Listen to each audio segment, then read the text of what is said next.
Alright, I'm going to redo the ball launching experiment, but this time with slower velocities.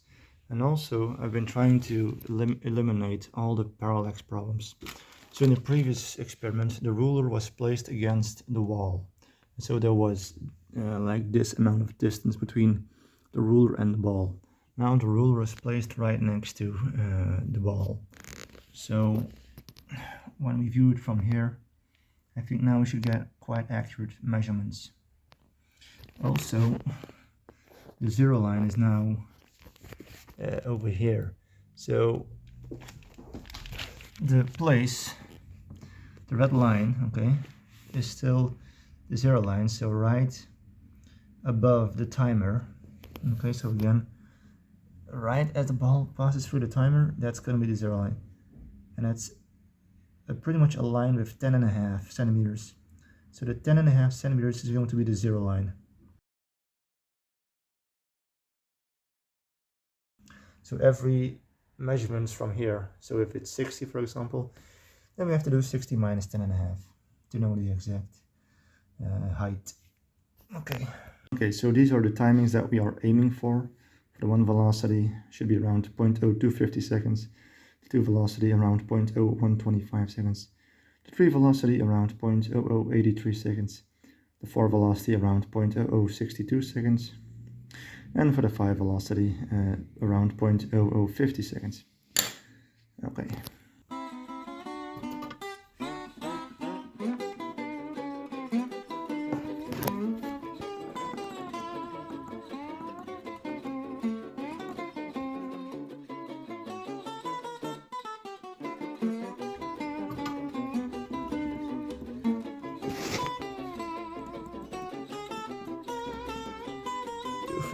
Do 52.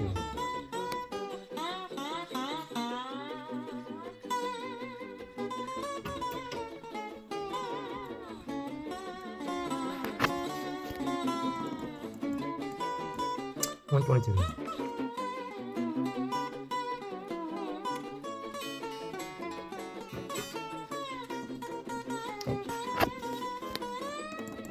Hold on. 123.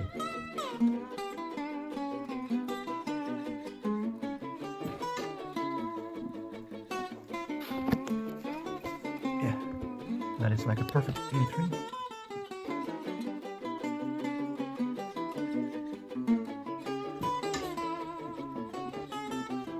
Alright, that's perfect. We have 83.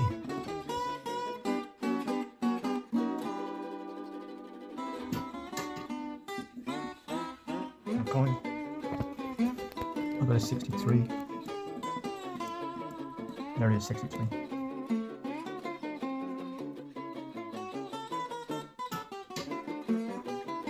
Okay. 61.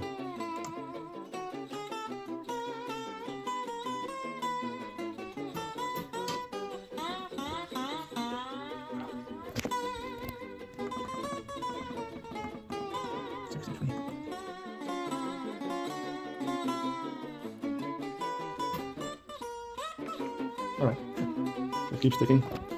And that was 49.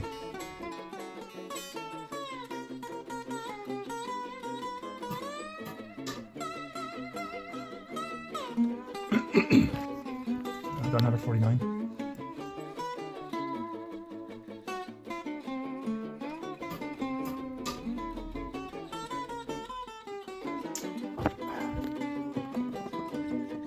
Again.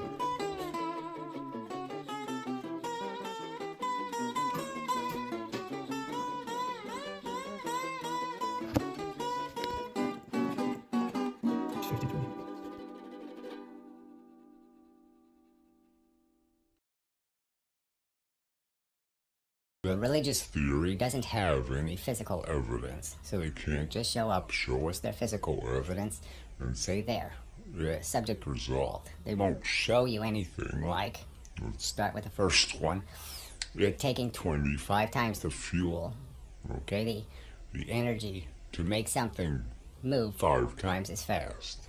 And that's a requirement of their theory. They say anytime something's going 5 times as fast, I have to square that velocity. and it's going to produce 25 times the energy or 25 times the fuel is going to be required to create that effect. And there's just no evidence of that in the real world. Nothing, no machinery, no windmills, no water wheels, no nothing in the environment indicates any such bizarre relationship existing. That you quadratically increase the fuel demand and quadratically increase the energy produced or the action produced. In the real world, it doesn't happen. So this is an argument about momentum and V versus some notion that some formula 1/2 mv squared is the truth. And the argument is that every clinically sophisticated experimental circumstance, there's every indication that momentum always works and is always conserved. That is, the math always adds up. And there's every indication that every single time kinetic energy fails dismally.